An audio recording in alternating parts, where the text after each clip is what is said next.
Imamat bab 21. Kudusnya para imam. Tuhan berfirman kepada Musa, "Berbicaralah kepada para imam anak-anak Harun, dan katakan kepada mereka, seorang imam janganlah menajiskan diri dengan orang mati di antara orang-orang sebangsanya, kecuali kalau yang mati itu adalah kerabatnya yang terdekat, yakni ibunya, ayahnya, anaknya laki-laki atau perempuan, saudaranya laki-laki, saudaranya perempuan yang masih perawan dan dekat kepadanya karena belum mempunyai suami. Dengan mereka itu bolehlah ia menajiskan diri. Sebagai suami janganlah ia menajiskan diri di antara orang-orang sebangsanya, dan dengan demikian melanggar kekudusannya. Janganlah mereka menggundul sebagian kepalanya, dan janganlah mereka mencukur tepi janggutnya, dan janganlah mereka menggoresi kulit tubuhnya. Mereka itu harus kudus bagi Allahnya, dan janganlah mereka melanggar kekudusan nama Allahnya. Karena merekalah yang mempersembahkan segala korban api-apian Tuhan, santapan Allah mereka, dan karena itu haruslah mereka kudus. Janganlah mereka mengambil seorang perempuan sundal atau perempuan yang sudah dirusak kesuciannya, atau seorang perempuan yang telah diceraikan oleh suaminya, karena imam itu kudus bagi Allahnya.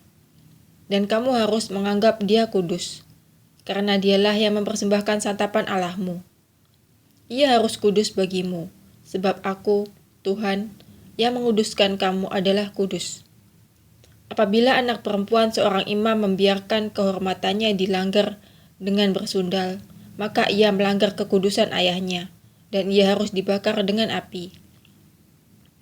Imam yang terbesar di antara saudara-saudaranya, yang sudah diurapi dengan menuangkan minyak urapan di atas kepalanya, dan yang ditahbiskan dengan mengenakan kepadanya segala pakaian kudus. Janganlah membiarkan rambutnya terurai, dan janganlah ia mencabik pakaiannya. Janganlah ia dekat kepada semua mayat, bahkan janganlah ia menajiskan diri dengan mayat ayahnya atau ibunya. Janganlah ia keluar dari tempat kudus, supaya jangan dilanggarnya kekudusan tempat kudus Allahnya. Karena minyak urapan Allahnya yang menandakan bahwa ia telah dikhususkan ada di atas kepalanya. Akulah Tuhan. Ia harus mengambil seorang perempuan yang masih perawan, seorang janda atau perempuan yang telah diceraikan atau yang dirusak kesuciannya, atau perempuan sundal, janganlah diambil.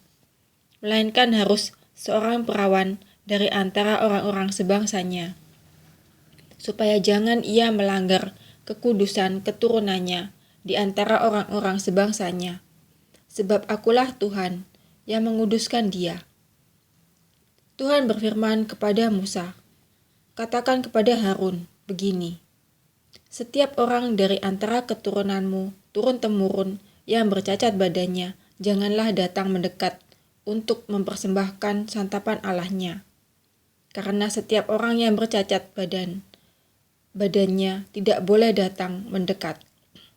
Orang buta, orang timpang, orang yang bercacat mukanya, orang yang terlalu panjang anggotanya, orang yang patah kakinya atau tangannya, orang yang berbongkol atau yang kerdil badannya, atau yang bular matanya, orang yang berkedal atau berkurap, atau yang rusak buah pelirnya. Setiap orang dari keturunan Imam Harun yang bercacat badannya, janganlah datang untuk mempersembahkan segala korban api-apian Tuhan. Karena badannya bercacat, janganlah ia datang dekat untuk mempersembahkan santapan Allahnya. Mengenai santapan Allahnya, baik persembahan-persembahan maha kudus maupun persembahan-persembahan kudus boleh dimakannya.